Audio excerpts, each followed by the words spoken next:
o'clock. We want to respect everybody's time, so we're going to go ahead and get started. We do have a few chairs, it looks like, in the back over here. If we get new friends coming in, then we can direct them over here. If you have a chair next to you that's available, then welcome your friends in. My name is Ramona, and I am going to be your facilitator this evening. I'm really excited to be here and get to talk with all of you. I've gotten to chat a little bit with some of you as we got started, and tonight we have a presentation that we're going to go through and share some important information with you on the draft environmental document for the Albion River Bridge project. As I mentioned, my name is Ramona. If you forget that, I have a name tag. You can say, hey Ramona, I need your help. I'm here with my colleague, Noe. Hi, everyone. He's going to be helping document the meeting using visual notes over here. So I might refer to him throughout the meeting if we want to make sure that something is documented. We do have a brief agenda for you. If I can have the clicker. Thank you so much. There we go. So we have a brief agenda for you this evening for an hour and a half together. We're going to start with welcome and introductions. Then we'll go to project background and status. We'll go into project alternatives, then environmental analysis, and we're going to close with a Q&A session for the end of our meeting. So we've got a lot of folks here that are going to be able to answer questions for you. We also have a lot of materials at the front over here. If you didn't get a chance on your way in, you can grab them on your way out. We have comment cards available as well as information on the project. And so we want to welcome everybody to help yourselves to those. We also have name tags if you need one, though maybe you don't because you might know each other. And so I'm going to go ahead and start with the welcome. We have members from our Caltrans team. If I can get folks to raise your hands. We've got members of the Caltrans team here. We've got members of the Granite Construction team. Let's see, where are my Granite Construction friends? Right on. And Compass as well. Awesome. And these folks are here to share information on the draft environmental document with you all tonight. We are going to go ahead and ask folks to embrace some constructive participation agreements. And these are going to help to make sure that everybody has a chance to participate. You know, my goal as facilitator is really to hold the space for everybody's voice to be heard. And so, we know that the purpose of this meeting is to share information about the draft environmental document, accept comments, and answer questions. I realize that didn't make it onto my slide, but we are also here to answer questions. We're going to ask that you please save your questions until after the presentation because we have a lot of information to share with you, and we do have a good chunk of time reserved for questions, so you will have a chance to ask your questions.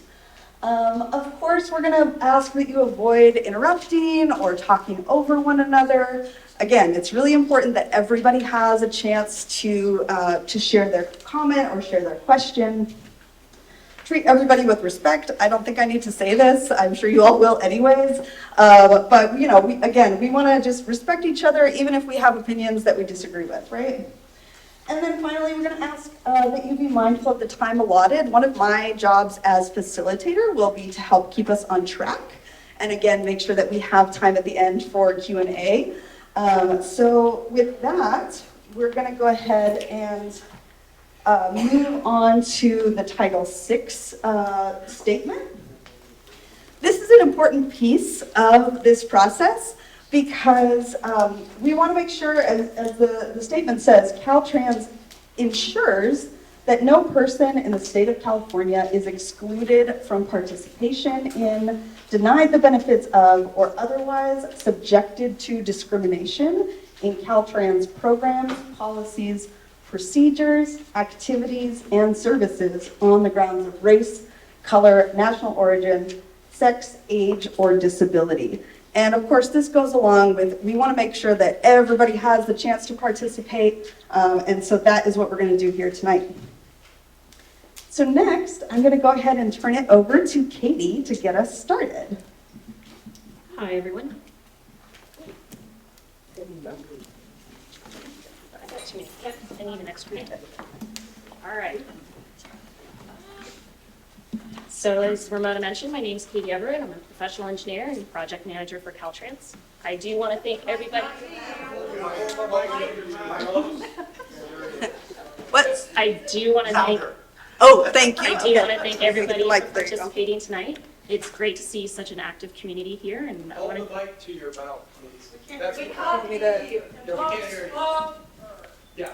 Thank you. So I'm hearing feedback. I'm hearing feedback from folks. We got to get the mic up close and personal and to speak slowly. Got it. Okay. Thank you. And I'm going to help by running the slides. Is that what you, Katie? Sounds great. Okay. Awesome.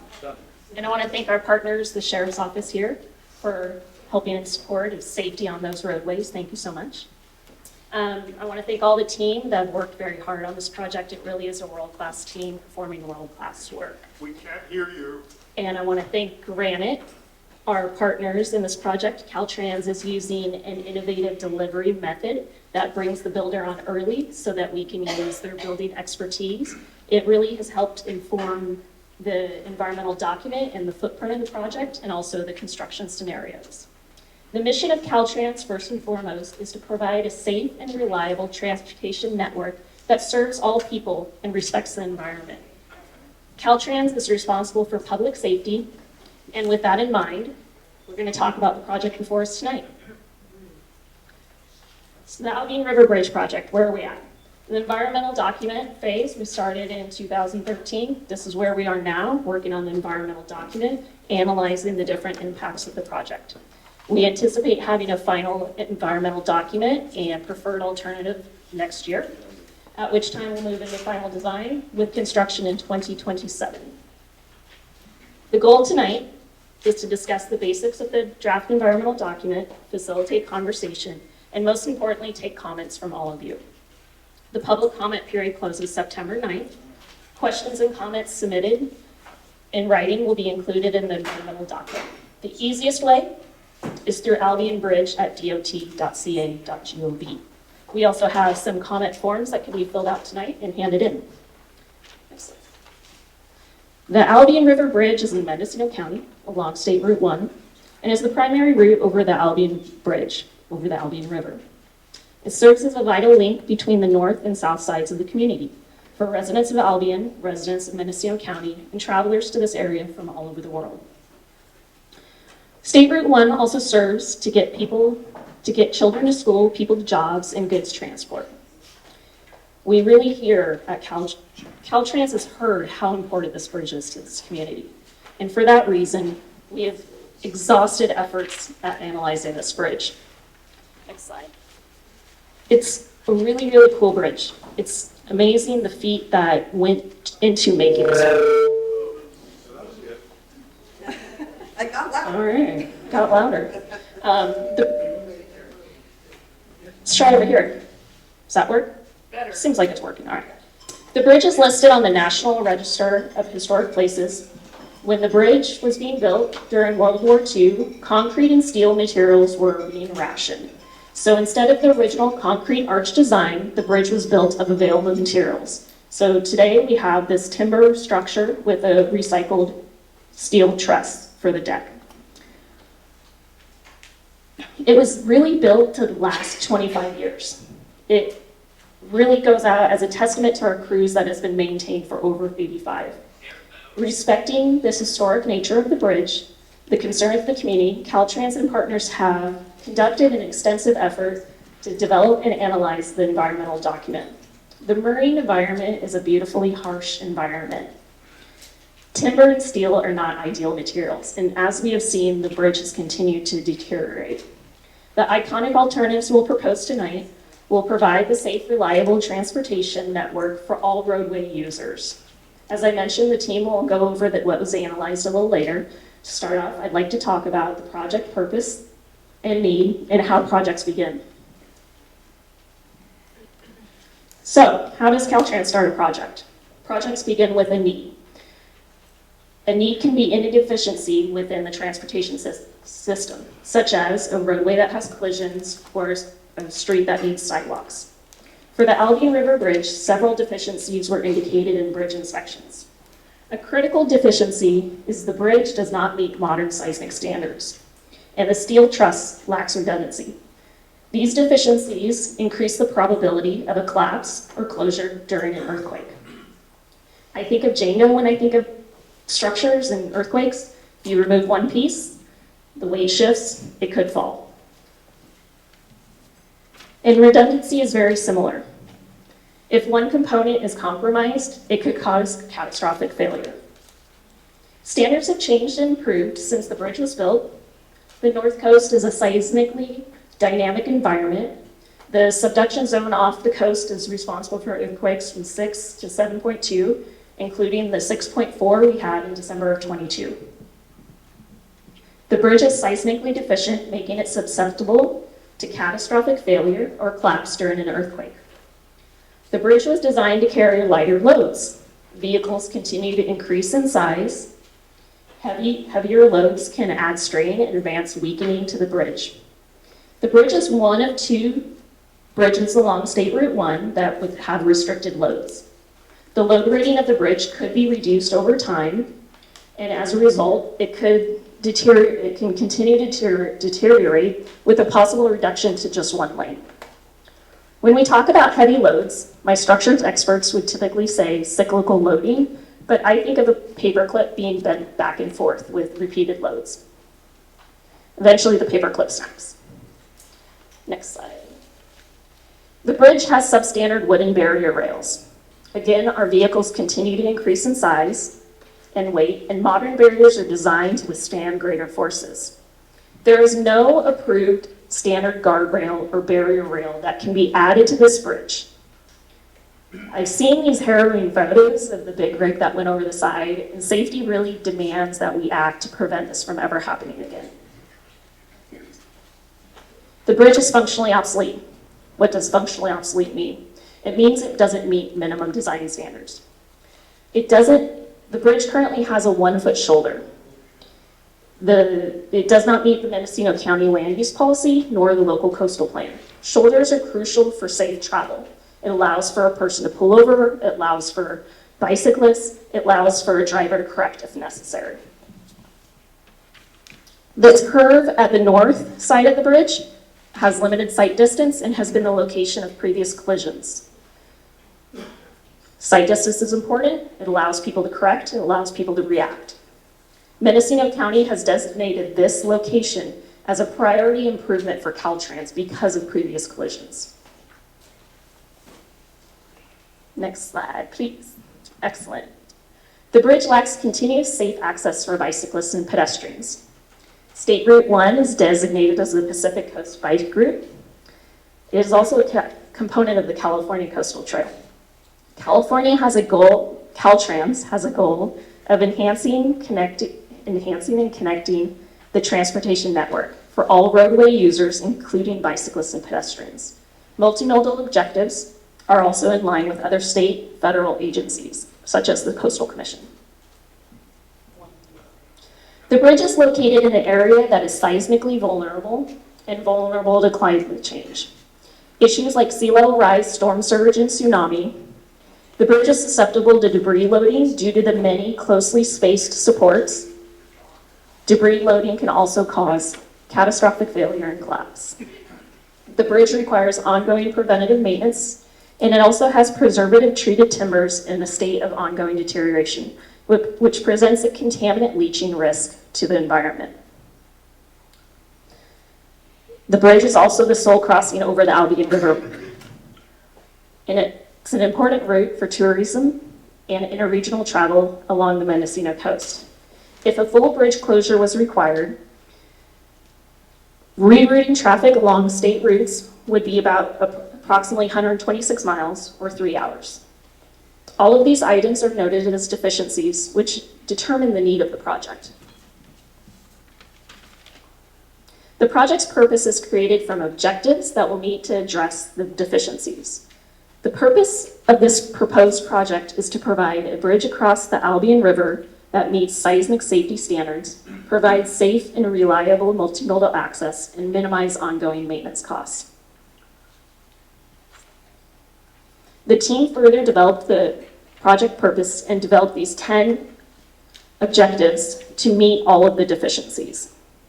The objectives here are to eliminate the structural and seismic deficiencies, eliminate the truss main span fracture critical condition, prevent further preservative treatment leaching from existing bridge timbers, minimize ongoing maintenance costs, minimize traffic delays associated with bridge inspection, maintenance, and repairs, and minimize construction-related impacts to the community environment.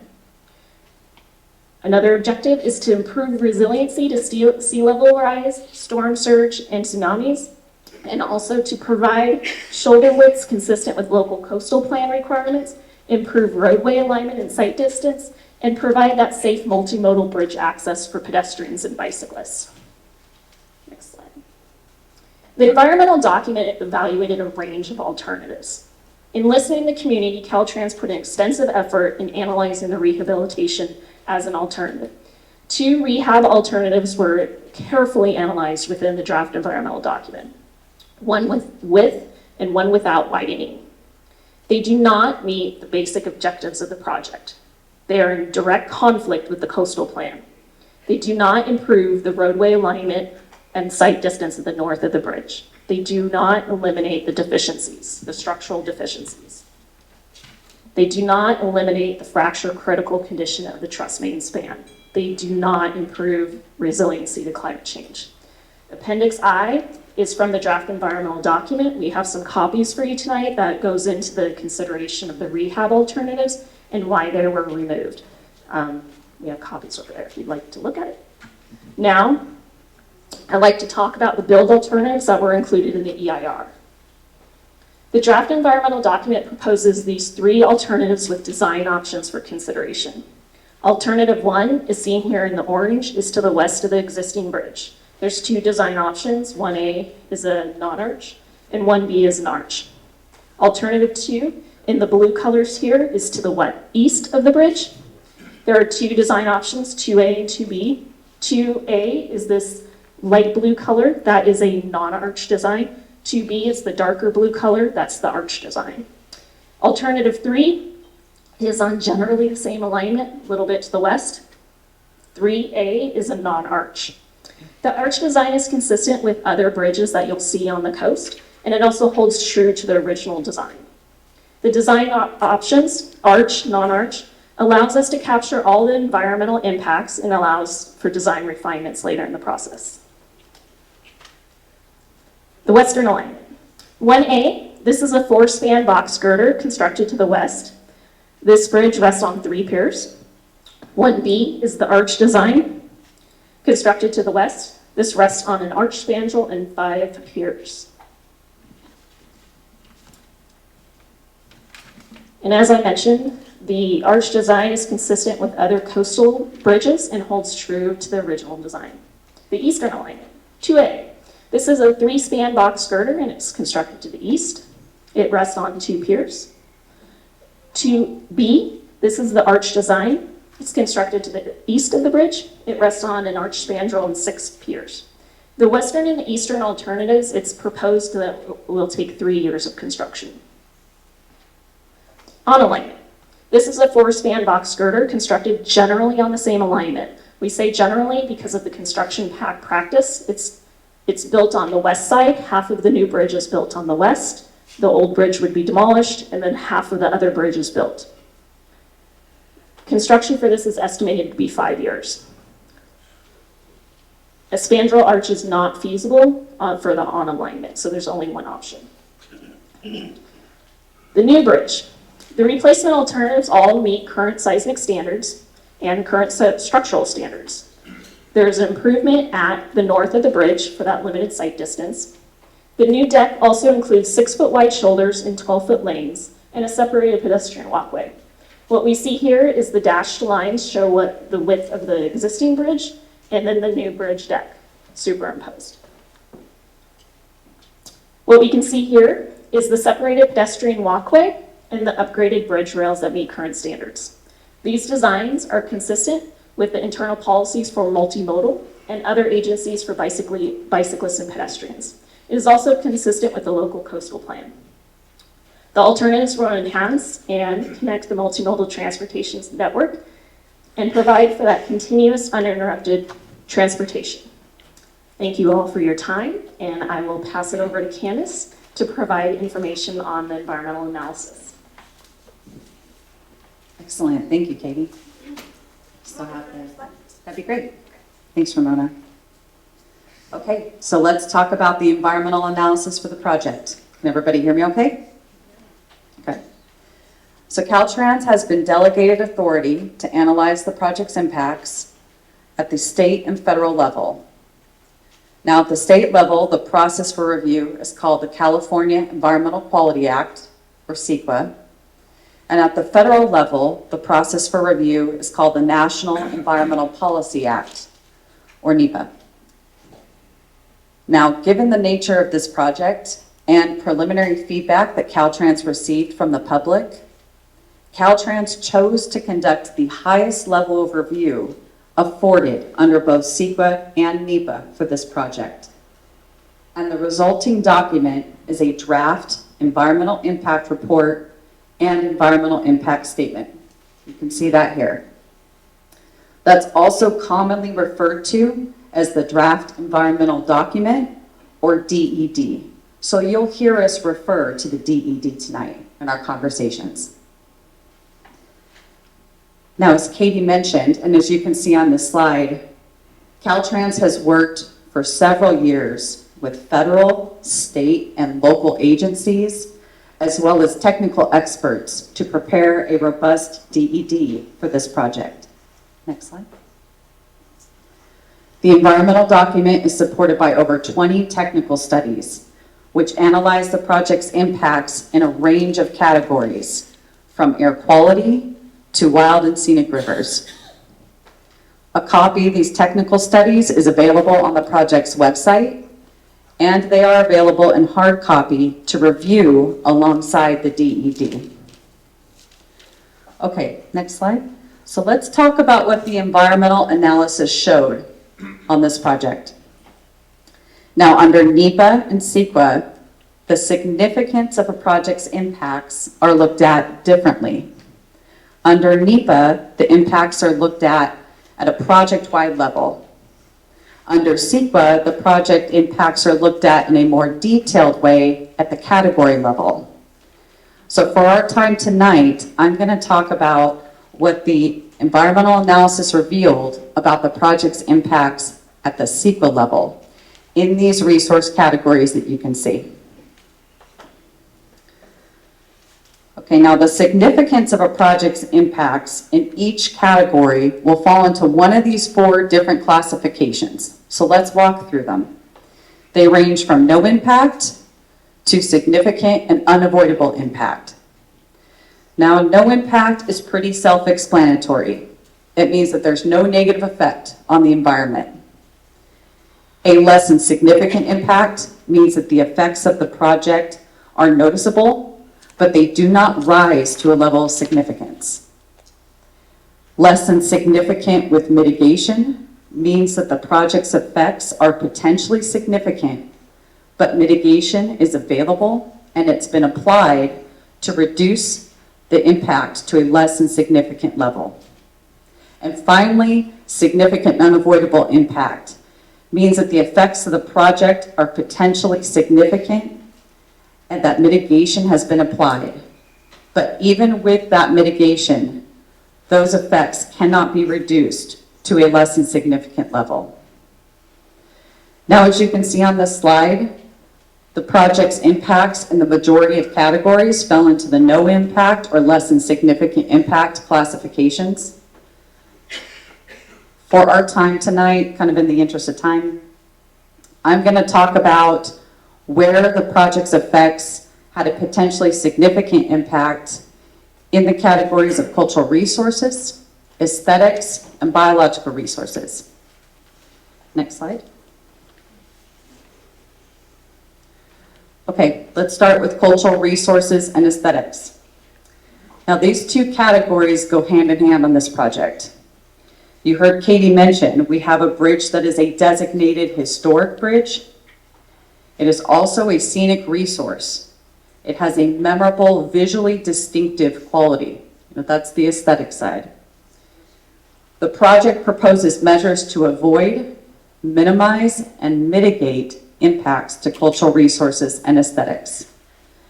Now, the DED contains a full list of these measures, but some of them are listed here.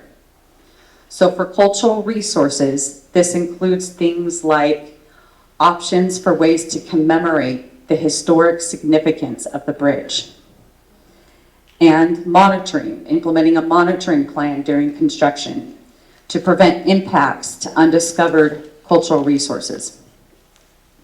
For aesthetics, this means things like applying texture and color to the bridge railing and the bridge retaining walls to blend it in with the surroundings. And restoring vegetation after construction is complete in the project area. Now, even with these measures, a new bridge cannot replace the historic value and visual distinctiveness of the existing bridge. So the project impact in these categories is significant and unavoidable. Now, something important here, Katie mentioned earlier, the DED evaluated 2 bridge types, and you can see those images at the back of the room, a non-arch bridge and an arch bridge. And what the analysis found was that those arch bridge options reduce that significant and unavoidable impact, meaning that they're better for aesthetics. And that's really because those arches are more vivid, they open up and frame the view shed to the ocean, and they're more in keeping with other bridges along the Highway 1 coastline. Okay, let's talk about biological resources. Next slide.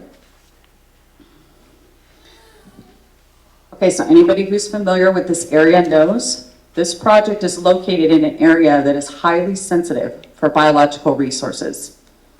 We have the Albion River, the Albion Beach and Cove, as well as a variety of sensitive vegetation and habitat for protected plant and animal species.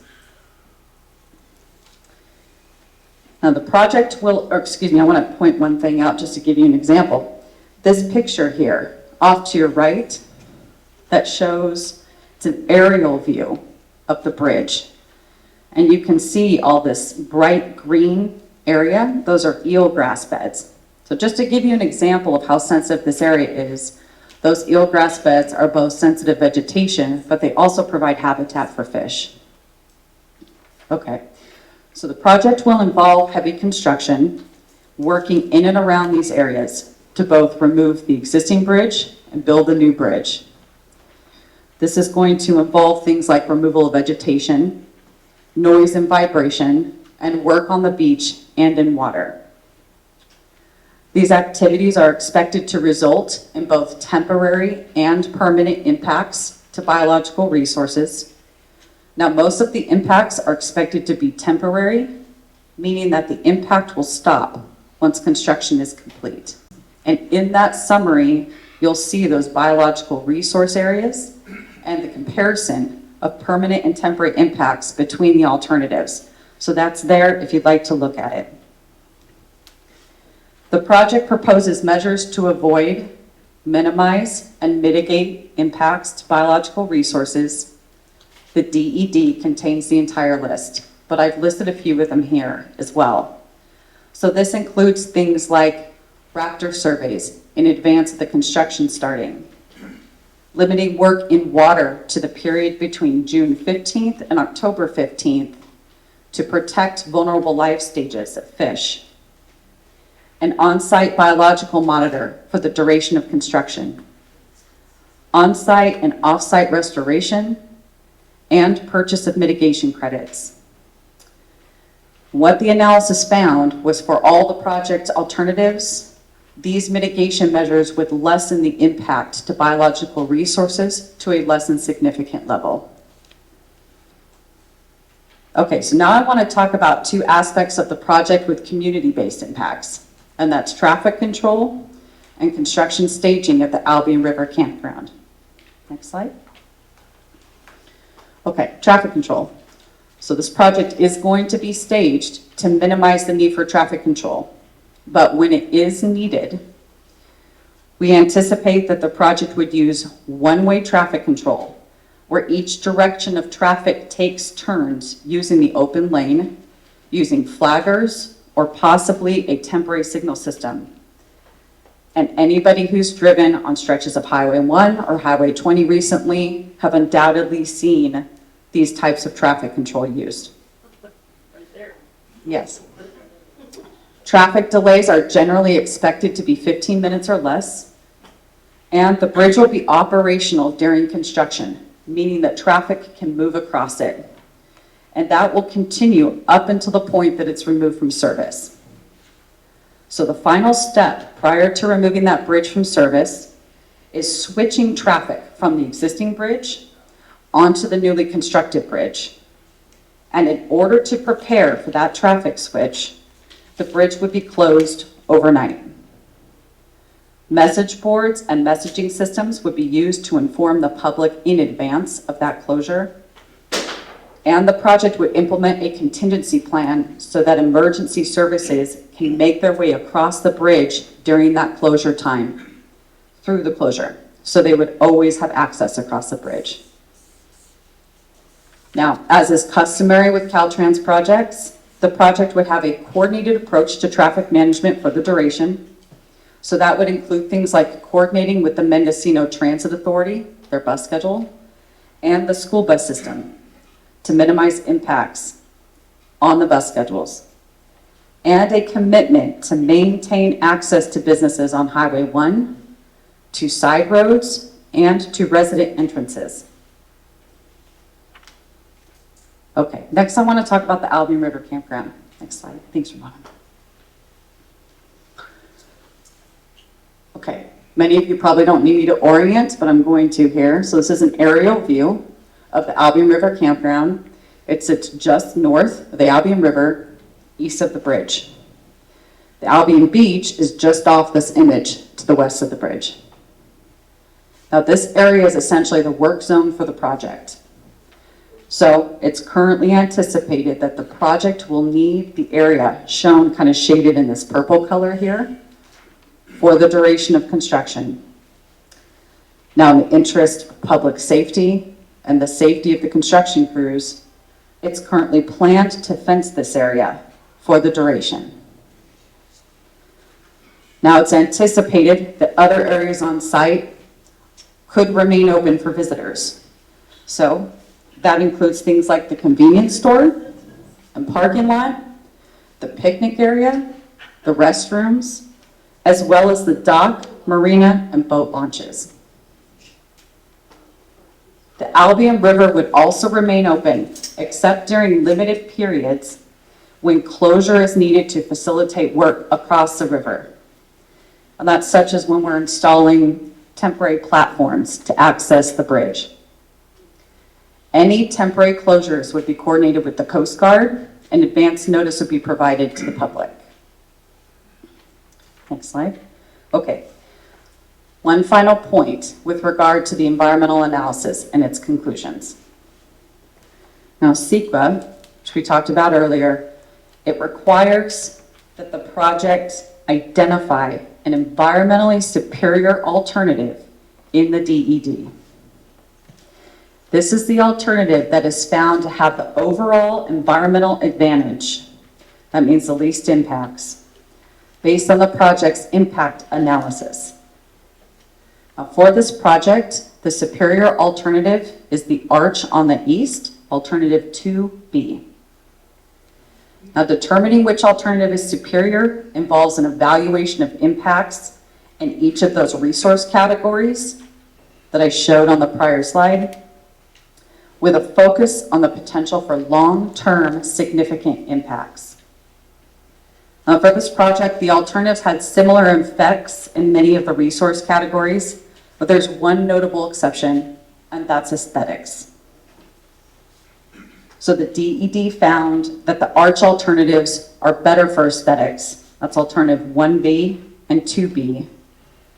And the non-arch alternatives were worse for aesthetics. That's alternatives 1A, 2A, and 3A. Also, notably, alternatives 1A and 3A had the highest potential to cause underwater sound impacts related to pile driving during construction. And 3A had the longest construction period, as you heard, 5 years. So this leaves us with the two arch alternatives, 1B and 2B. In comparing the two, alternative 2B resulted in less energy use, had fewer greenhouse gas emissions, and less landform change. Now, something important here. The environmentally superior alternative is not necessarily the same as the preferred alternative. The preferred alternative, which you will hear us undoubtedly talk about tonight, is the alternative that is ultimately selected for the project. That selection process does not happen until the comment period closes and Caltrans has reviewed all of the agency and public comments and taken them into account. We are in that comment period right now, and that means your comments matter. So on that note, I'm going to hand the mic back over to our facilitator to describe the process and timeline for submitting your comments on the DED. Thank you. Right on, thank you. Let's see, it seems to be behaving, so hopefully we won't get any feedback, but if we do, I'll move over there really fast. So, thank you, Katie, thank you, Candace.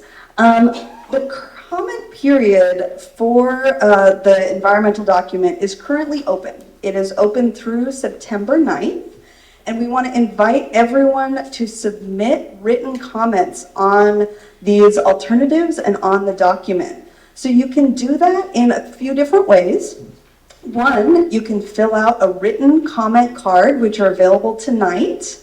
And we passed some out in the beginning. If you haven't gotten one, don't worry, you can grab one from the table over here and you can submit those. You can also submit them via mail, via email, or as I mentioned, oops, now I've repeated myself, on the comment card. So we want to make sure that everybody has a chance to submit those comments, which is why there's several different ways of doing that. And we also want to mention that you can stay up to date on the project by following the website. There's the link on the screen behind me, and you can also find it via Google if you need it. So, as I promised, we are going to spend a lot of our time together tonight on Q&A. And so we're going to go ahead and transition to that now. And we have a lot of folks here tonight. We do have some good quality time. Just checking. Yeah, we got some good time allotted for this. So we are going to be able to get through a lot of questions. If we don't get to your question tonight, please do submit it on that comment card so that we can make sure to get back to you with an answer, okay? And then since we do have a lot of folks, we are going to ask that you try to keep your question brief so that we can hear from as many people as possible. I know that I have some friends just outside the doors. If you all are welcome to also participate in the Q&A. You can just step in, raise your hand, and I will acknowledge you, okay? So that's how we're going to do Q&A tonight. And we have a panel of folks that is available to support with answering these questions. We want to make sure that we get through as many as possible. So I'm going to stop and go ahead and open up the floor for question and answer. Do I have a hand? Let's see, somebody to start us off. Awesome. We're going to get this gentleman in the glasses. Right here. Right here. Thank you. I'll sit down, maybe that's better. My name is Alex DeGrassi. I own a house in the village with my wife on Albion. Maybe just, Turn your mic off. yeah. Yeah. Okay, and so my wife and I own a house in the village on Albion River Road, south side, directly across from the fire department's property. And so my question is two-part. First part is, should this project happen, I understand that there will be potential access with heavy equipment and trucks and so forth down Albion River south side, and that some temporary construction easement will be utilized to cross probably our neighbor's property on the other side. And so that's, and the question that goes with that is there any documentation about how much time that will take and what precisely that will entail in terms of widening the road, cutting an easement, what kind of equipment, you know, for how long, all those kinds of things. In other words, how long will the neighbors be putting up with that? That's question one. And the second part is, I'll just get this off really quick. There are, including ourselves, people on that road who have either short-term vacation rentals or part of their property is used as short-term vacation rentals. And, you know, that's going to pretty much kill that business for all of us. And just wondering what kind of compensation, and again, that ties into the original questions. We want to know for how long and how extensive that construction easement is going to be going on. Thank you. Please fix that mic. Can you guys hear me okay? If I speak up, can you guys hear me okay? Yes. Well, this mic was too loud. Oh, it was too loud. Okay. Way too loud. We can try and turn that down. We're trying to hit that sweet spot. Can you guys hear me okay though? Awesome. Okay, so we had a great two-part question over here. The question was about construction easements and what is going to be necessary to access the construction site, right? Should the bridge go forward?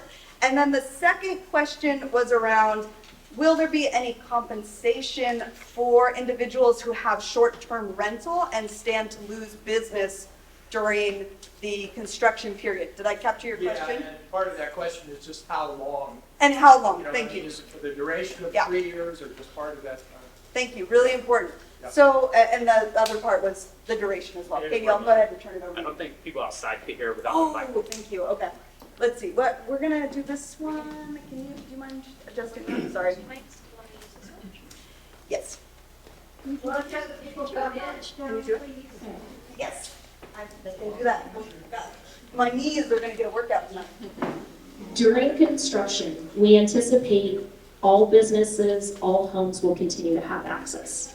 We will not shut off your access to your home. We will not shut off the access to your business. As far as right-of-way, once we have a preferred alternative and a final environmental document, right-of-way agents will reach out to impacted owners and begin those conversations about what property or what kind of easement. All of those questions are in the future. What about compensation? We didn't answer that. Let's see, I think there was a follow-up question on compensation available to folks who stand to lose business during that period. It's really crucial. Just don't aim it at the speaker. So it's really crucial for us to get to that preferred alternative. I think we do need to come back to the folks outside. Yeah. It's crucial that we get to that preferred alternative. Once the preferred alternative is decided and there's a final environmental document, our right-of-way agents would reach out to property owners. That information is forthcoming. I'm not a right-of-way agent. They don't let me talk about compensation, but that stuff is discussed in the next phase of the work. Thank you. So do I have another question? Yes. Let's see. Let's see, which one of us is that? All right, there we go. We're gonna get it right, folks. Hi. There's an issue that hasn't been mentioned by anybody. Am I too loud? Way down. Not you, but the sheep. Just use one mic. Mike, if you use one mic, you'll You won't get feedback. Here we go. Have this one back. I'll give you a different one. Here you go. Okay, there you go. There's an issue that hasn't been raised by anybody yet. Let's go to the widened existing bridge, okay? How will that bridge perform if sea level is 8 feet higher? Has anybody even thought about it? Because I haven't heard anybody mention it. The second question, because that would be like within 10 years maybe. The second question is how will it perform when the sea level is 25 feet higher, which would be also definitely pretty much in this century. If I don't see anybody mentioning on either side their plans for dealing with sea level rise, and it's not a hoax, it's actually going to happen. So the question is on how a new bridge would perform at specific levels of sea level rise. The question was specifically about 8 feet and 25 feet and increased sea level rise in general. Is yours working? We're gonna try this, folks. Do you want me to turn it on? I do. Okay. Let's see. All right.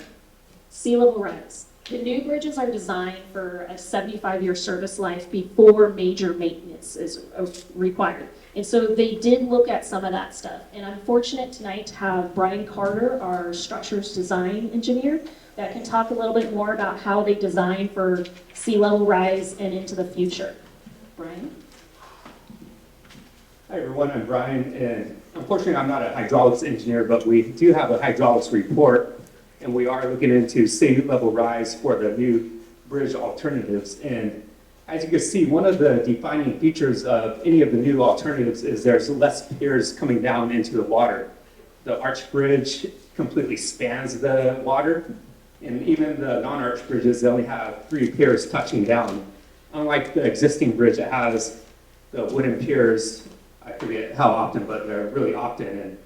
And due to sea level rise, it's optimal to have less piers touching down into the water because there's less piers that could get in the way of debris and everything floating in the water. So that is something that we have to be taken into account.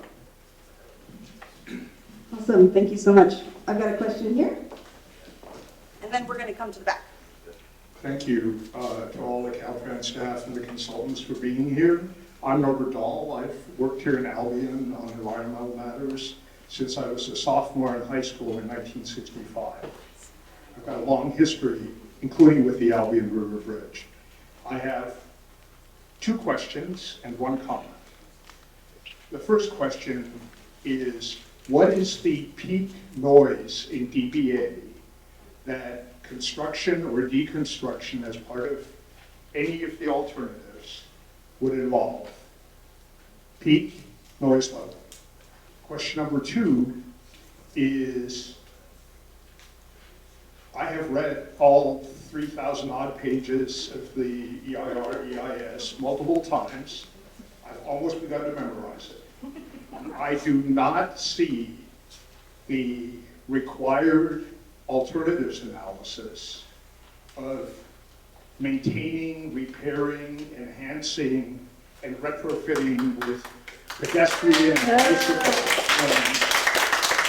of these, my friends, of the existing and importantly, supporters of the Albion River Bridge.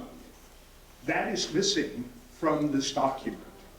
And that casts a massive shadow over what all of you have done. And, you've all put in a lot of work. We all appreciate that.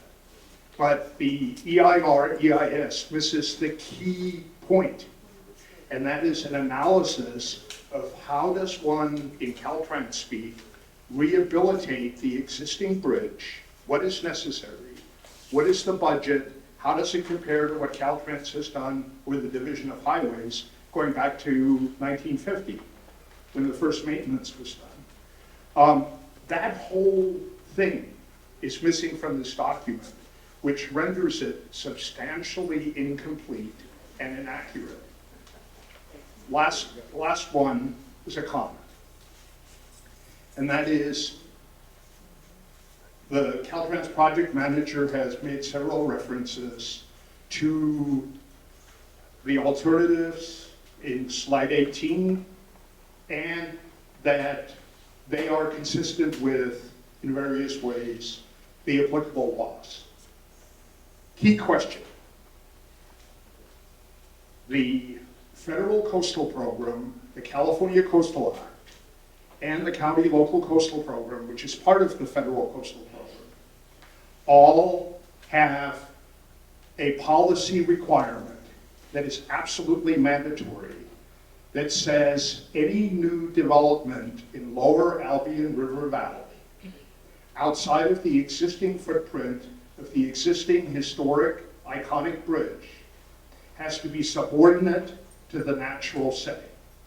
Very clearly from the slides that you have shown and the pretty pictures behind me, none of the alternatives that are addressed in the draft EIR, EIS, speak to in county LCP terms, policy 3.5-1. And the reason is that no new bridge, every new alternative that you have, that you've addressed in the draft document, is in the designated highly scenic area where what you are proposing or considering is not allowed. It's that simple. You are proposing alternatives that are, in legal technical terms, infeasible and unlawful. And for that reason, I would professionally and collegially urge everyone who works in and for Caltrans to go back to the drawing board, look really seriously at rehabilitating the existing bridge that obviously has widespread community support, and make it work for decades, if not many decades, maybe another 75 years. This bridge is 80 years old and is in remarkably good shape, notwithstanding all the deferred and avoided maintenance that has occurred in the last 20 years. So we would respectfully ask that Caltrans take the 3,000-page document, take it back, focus on what is essential, not what avoidance of maintenance would like to see, but what is essential under the laws of California, the County of Mendocino, and the United States. And that alternative is not addressed. It's basically shut it off to the side, because all of us, many of us, support preservation, restoration, maintenance, and sustainable enhancement of this priceless treasure, the only one of its kind on the coast of California. So thank you for all of your work, but there's a lot to be done. Thank you.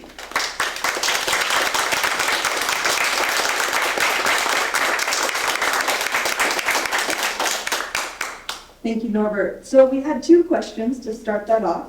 The first was around, I remember it too.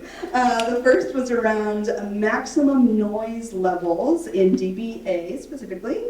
And the second question, oh my goodness, was about, Norbert, help me out here. It was about why the rehab is not present in the draft EIR. In so many words. In so many words. And then, of course, we got your comment as well. Right. Okay, awesome. Kate, go ahead. Excellent. And I know that you'll be submitting comments in writing, so I welcome those There'll comments. be a test at the end. You're all, I appreciate that. So, noise levels. Candace, can you talk about what was in the environmental document as far as noise levels, and then I can follow up with more information. Yeah, of course, I can talk a little bit about that. So we had a noise study prepared by a noise specialist. He's not here tonight. And that noise study looked at things like what I think you're talking about, Mr. Dahl, these short-term noise impacts related to construction work. As well as long-term. So I did look at short-term and long-term noise impacts. I don't know the DBA It's offhand. 206, So according to the document.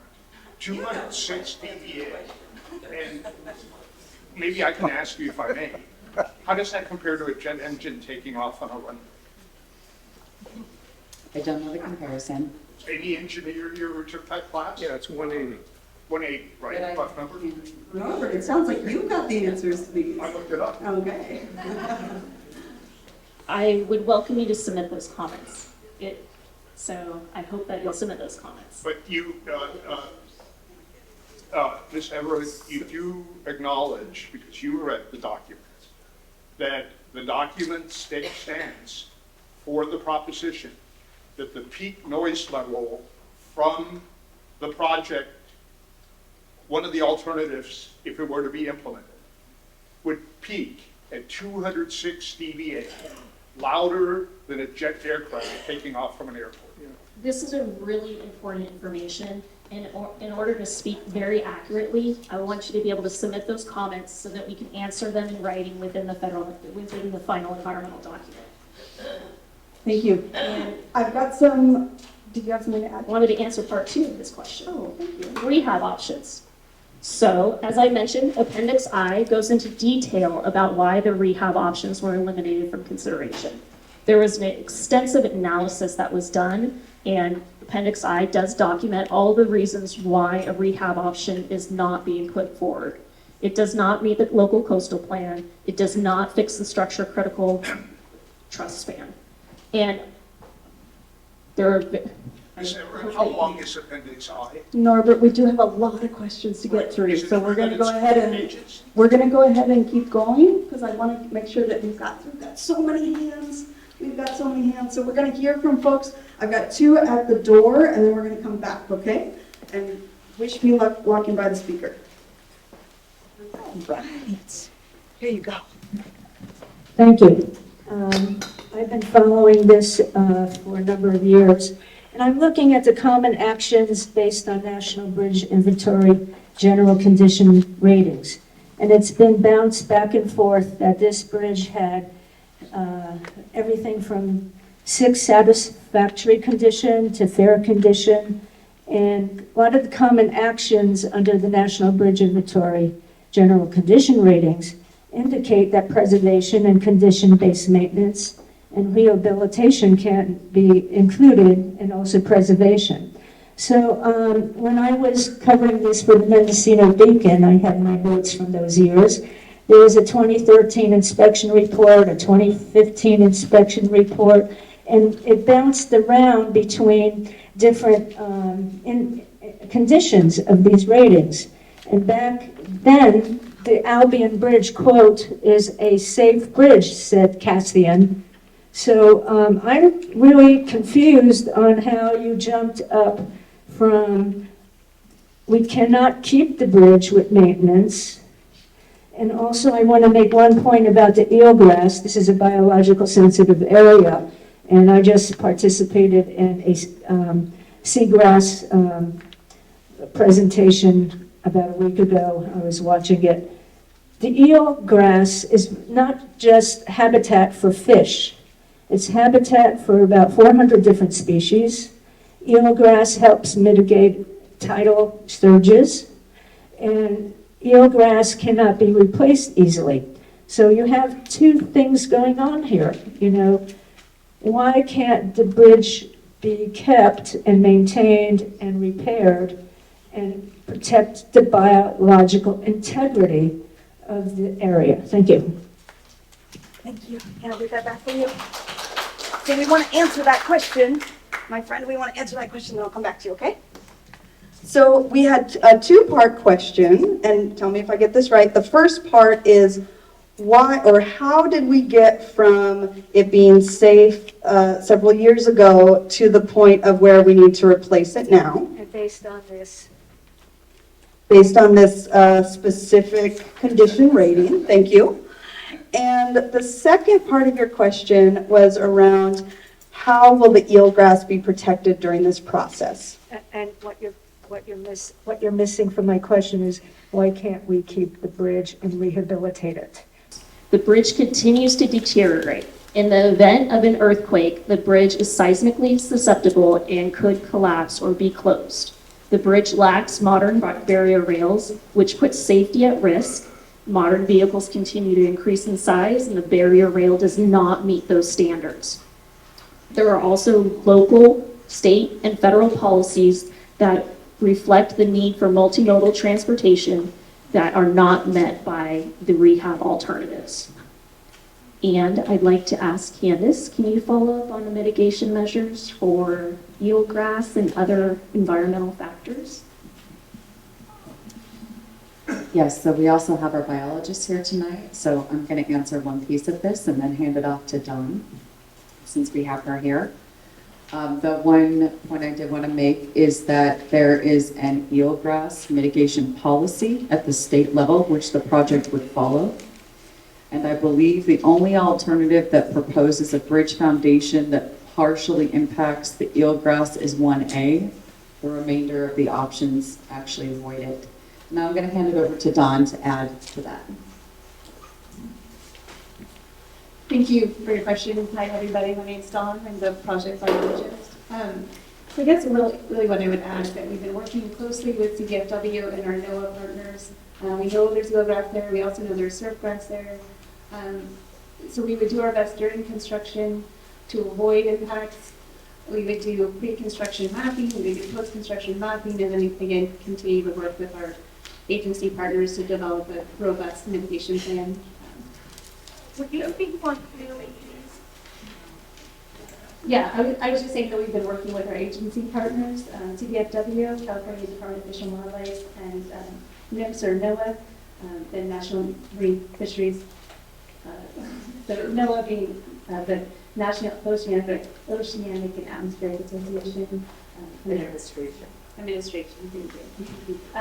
So to map the eelgrass prior to construction and develop a robust mitigation plan. Thank you. And then we had part 3 of that question, which was why not rehab in order to preserve the biological resources? Which I know we've spoken about rehab already, but specifically in relation to biological resources. When we look at the whole of the deficiencies with the Albion Bridge, the environmental document does point to the need to replace. The rehab alternative does not fix the limited sight distance and the curve at the north of the bridge. It does not fix the susceptibility to environmental climate change, and these are also policies dictated by county, local, and state regulators. And for those reasons, the rehab alternatives are not moved forward in consideration and have been removed. Thank you. Let's see, here we go. Hi, I'm Sarah Crystal. I've been connected with this area since 67, 68. But I'm from New Jersey, so don't hate me for that. But in my hometown, they drove a freeway through, destroyed my neighborhood, destroyed the city. And this many years later, since 1964, it has not recovered. I can tell you what it feels like to have eminent domain take your house to the best friend next door, and give you 10 cents on the dollar, because that is what gets done. I can tell you what happens when your pretty little neighborhood is destroyed. There is a toll booth where my house used to be. I believe that we can save our bridge, and I think we should try really hard to do it, because every single thing that I've seen Caltrans do in the last 3 to 6 months has taken a gorgeous spot and turned it into an ugly spot, a really, really ugly spot. And I don't want to see it happen, and I don't want to lose another house to a greedy transportation construction company who only wants to go faster over roads. Let's go faster. So, Thank you for your comment. Let's see, we have a question down here. Would you like to stand up? Yes. Okay. My name's Kenny. I'm going a little bit beyond all the questions about whether this will be done or not. To construction, you mentioned one lane. If a totally new bridge is being built on either side, why will not both lanes of the old bridge remain open during construction? Awesome. So the question was about why would in constructing a new bridge, why would it be necessary to go down to one lane if it's being constructed on either side of the existing bridge? Depending on the preferred alternative that is selected, construction impacts will vary. It is anticipated that there will be some delays. It really depends on the type of work that is being conducted, whether or not the full bridge is available or one lane must be reduced. We do have our construction expert, Jeff Wright, here, who can talk about typical practices in construction.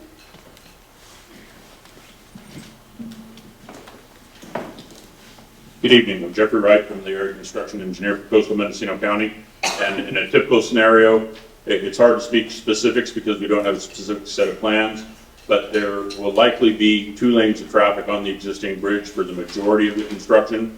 But once we have the new bridge constructed, whatever that new alternative that's finally selected is, there will be a time when we will have to have one lane of the bridge shut down while we build the new approaches to the bridge, because they transition very close to the existing structure.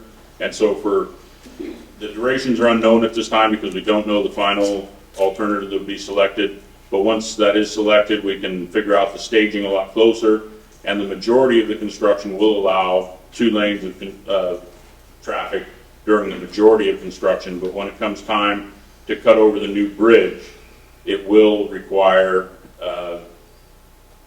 some impacts to traffic, and will reduce it to 1 lane, which may require flaggers or signal control. But those details aren't known at this point, but I think it's reasonable to assume that the majority of the construction period will allow 2 lanes of traffic to occur.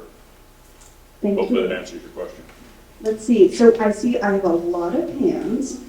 I am gonna see if there's any folks outside this door. Is there anybody over here? Since I've done 3 in the middle, 3 on the side. Okay, so we're gonna come back here. Let's see, I've got one right here. Go ahead. Thank you. So you're going to be doing construction in an estuary on the beach in eelgrass. I happen to know the eelgrass has been mapped by Fish and Game. It's on the Public Bios website, and we have the best eelgrass beds between Bodega Bay and Humboldt Bay. So that's really, really important. So my question is, how are you going to take this opportunity to make that even better? Thank you. So the question is about protecting the eelgrass and even improving the eelgrass that is present in this area. Improving eelgrass. Candace, can you talk a little bit about what's in the environmental document as far as eelgrass? Yes, so the existing bridge, the footing that's on the south side of the river actually partially crosses over that eelgrass that's mapped there. So one of the improvements is that by removing that footing completely, it's going to allow those eelgrass beds to be restored in that area. Don, is there any more you want to add to that? Oh, come on. That's good. It depends on alternative. The mitigation plan that we would develop is yet to come.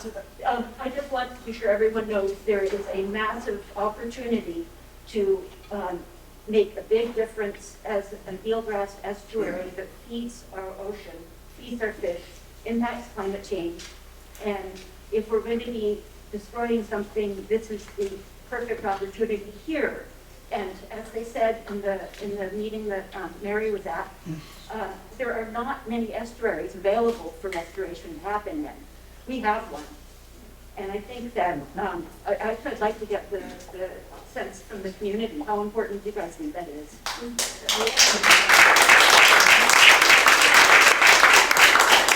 Thank you. So just to recap that comment, since you didn't have the mic at that time, that there's a big opportunity right now to support the restoration of eelgrass in this area, and we heard some claps in response to that important idea, and I do hope that you will submit some specifics on that in the written comment. Thank you. Awesome, great. Let's see, I've got a question over here.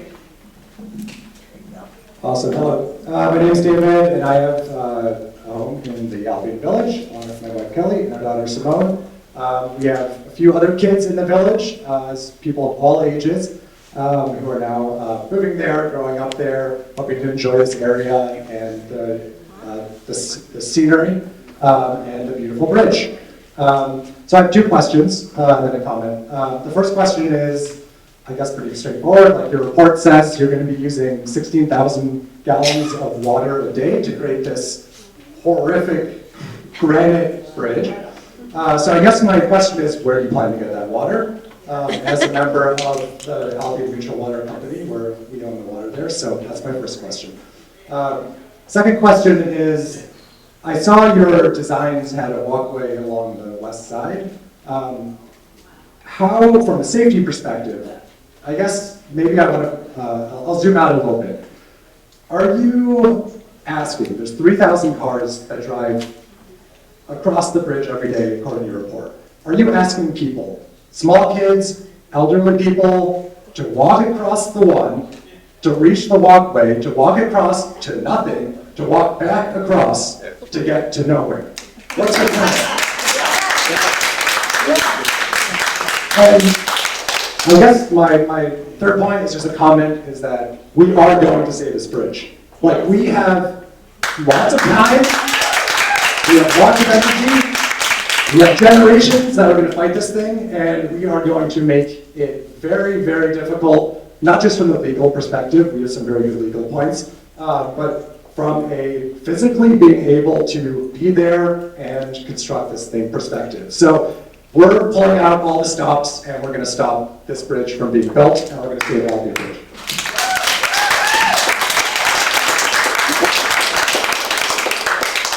I've gotten wiser, I'm starting to take notes. Okay, so I had a two-part question and a comment. The first was on water source. Where will the water that's needed for construction come from? The second was about the walkway on the west side, and what is the expectation around how folks will get to that walkway and then get back?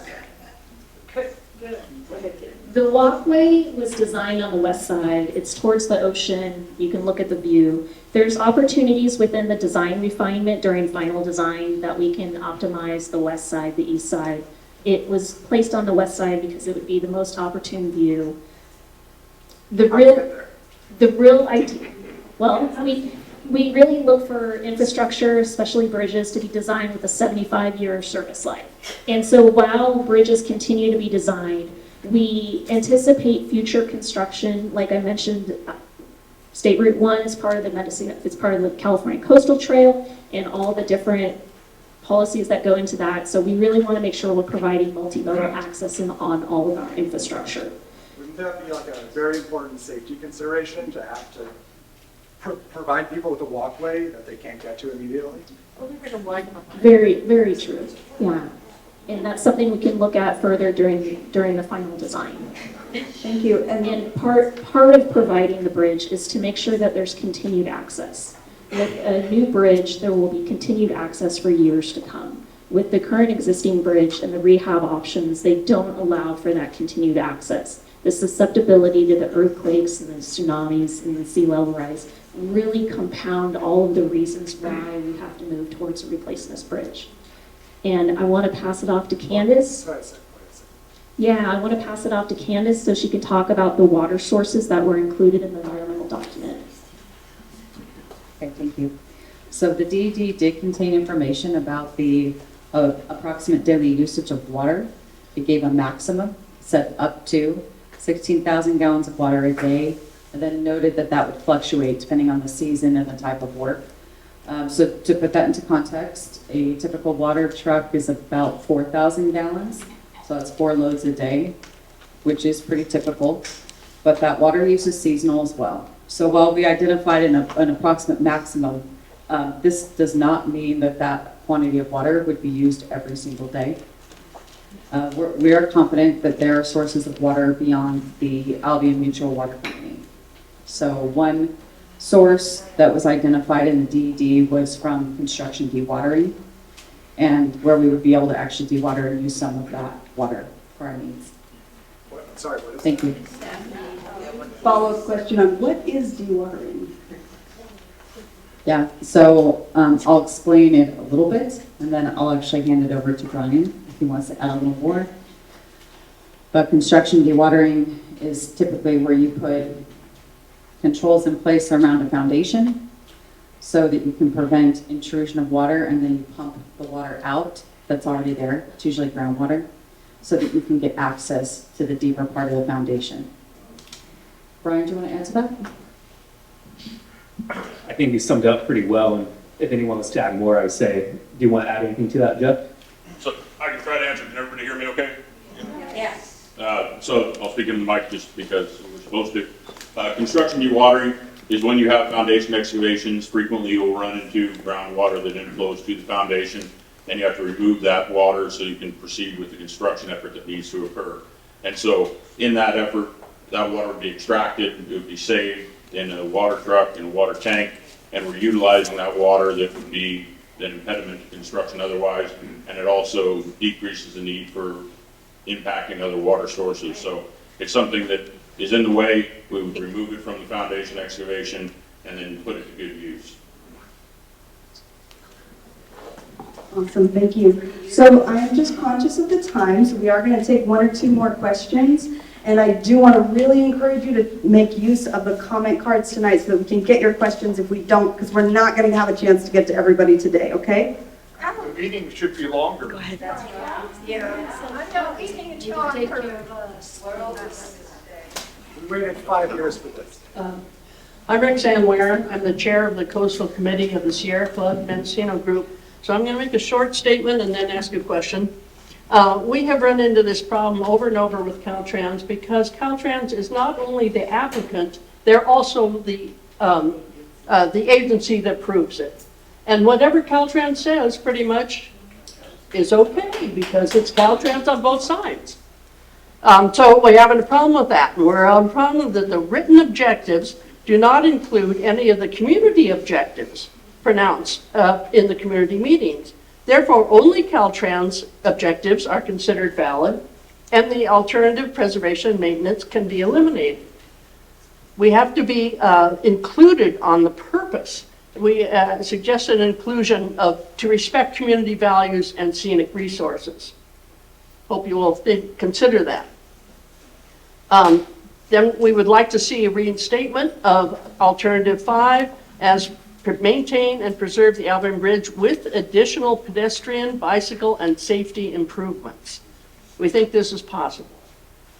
I'm especially dismayed that the section on community character and cultural resources dismisses the destruction of the significant historical Albion River Bridge with the simplistic statement that losing the existing bridge would impact community character. The existing bridge is the elephant in the room and deserves to be much more respect and attention, and is evidenced in this report. The bridge will be the subject of negotiations between Caltrans and the State Office of Historic Preservation, and the Sierra Club will be hoping for a more nuanced statement of support for protecting the bridge. We feel that as a state agency, you have not only the obligation, but the duty to protect the bridge. It's a state historic resource. Secondly, public access. The DRR states that at least 3 years of elimination of public access to this navigable river and ocean shoreline. It's long been a goal of the Sierra Club to gain access to the shoreline under the bridge, including parking. It's now strongly restricted by the lack of the county road and parking. As the CT Caltrans right-of-way is being expanded and the roads improved, we strongly request that the parking and access to the bridge row be included in project plans. This is the only access open at Albion and the only scenic resource that we can hope to save. I'll skip some of the rest of this. I'll put it in my notes. But the question is about the road on the north side going down to the flats. It's very narrow and has an extremely steep hairpin turn. And we'd like to see better diagrams of how that road will be configured to meet the Albion Little River Road. Probably means cutting through that neighborhood. And widening the road, I understand there's huge equipment coming down that road. So what is the plan for that? Thank you. Thank you. So the question is about, so there's a statement followed by a question on the road configuration, specifically connecting to Albion Little River, and what widening would need to happen. Okay. Go ahead. As far as the road widening, I want to pass it over to our project engineer, Corey Matson, to follow up on any road widening information. Yeah, good evening, Corey Matson with the roadway design. So we looked at the access down to the campground. As you mentioned, the north or west side of the road will be realigned to intersect with the other local road. How that intersection configuration ends up depends on the alternative, because there's different alignments through that area. As far as the roadway down to the campground, we're working with our team granite to kind of evaluate the needs. And we are looking at widening that road and improving the turn so that larger vehicles can get down there, but again, that's to be determined, the final configuration. Thank you. Let's see, I have a question back here, and this is probably going to be our last question, so I do want to ask everybody to take the time to write down your questions on the comment cards, and we can pass out some extras. Here you go. Thank you so much. I wasn't sure if I heard this answer. I don't think I did. Is it the intent that during the time of the construction that the river will be closed to kayakers and boaters that may want to go out and play in the bay or go fishing? Could you clarify? I never heard if it was going to be closed or if it would remain open to the public. Thank you. So the question is about public access during construction. And I heard the question was very specific about river access. We do anticipate that there will be some days that the river needs to be closed when a trestle is put into place. There is more information in the environmental document. Candace, can you talk about expected river access closures and what was discussed in the document? Yes, so actually on that summary table, it has the number of days that are expected for closure for each of the project alternatives. With the exception of those days, the river would remain open. And what are those days? And those days are in the summary table. Just don't have them memorized. I think it depends on the project alternative. You don't know what they are? So if you could put that question in writing, Mr. Dahl, I appreciate it. Thank you. Thank you guys so much. I think we actually have time for one more question. Thank you for keeping it short and sweet. I got somebody over here I know who's been anxious to ask. Go ahead. This is the second time we come around. Last time we asked you too late because you believe that we're not. Sure. This is the second time we've been around. I think the last time was either 6 or 10 years ago. And apparently we convinced you that we were going to allow you to take down this bridge and put up something else, and you went away. And the reason you were here then was because many of you faced layoffs and were quite open about it and dinner table after the meeting. To what extent do your jobs depend upon you're taking our bridge this time?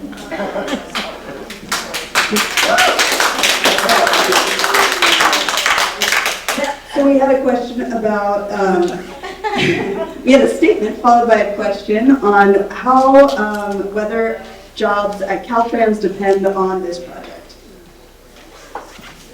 No. My job with Caltrans is to ensure public safety. Caltrans' main goal is to ensure public safety on our highways and roads for cars, for pedestrians, and for bicyclists. So my job very much directly depends on providing safety to all roadway users. But the department as a whole? The department's... Are you facing layoffs again?